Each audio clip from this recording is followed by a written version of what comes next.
السلام علیکم ناظرین، آپ دیکھ رہے ہیں زور نیوز HD۔ میں ہوں نبیلہ ضیاء۔ خبر شامل کرتے کراچی سے۔ پاکستان پیپلز پارٹی کے چیئرمین بلاول بھٹو زرداری اور بی بی آصفہ بھٹو زرداری کی ایرانی سفارت خانے آمد۔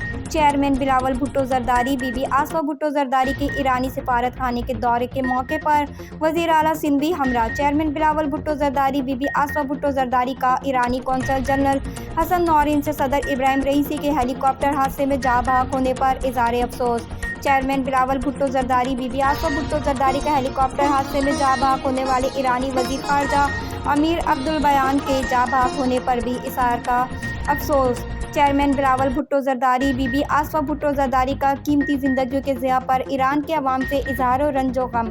چیئرمین بلاول بھٹو زرداری بی بی آصفہ بھٹو زرداری کا ابراہیم رئیسی امیر عبدالبیان کا متحرک کردار گراں قدر خدمات پر خراج عقیدت۔ ایران میں ہونے والے ہیلی کاپٹر حادثے میں قیمتی زندگیوں کے ضیاع پر دلی طور پر صدمہ ہوا چیئرمین بلاول بھٹو زرداری۔ صدر ابراہیم رئیسی، وزیر خارجہ امیر عبدالبیان سے متعدد مثبت ملاقاتوں میں ایک قلبی تعلق قائم ہوا۔ چیئرمین بلاول بھٹو زرداری دکھ کی اس گھڑی میں پاکستان کے عوام ایران کے بھائیوں اور بہنوں کے ساتھ کھڑے ہیں۔ چیئرمین بلاول بھٹو زرداری۔ رپورٹ کر رہی تھی نبیلہ ضیاء، زور نیوز کراچی۔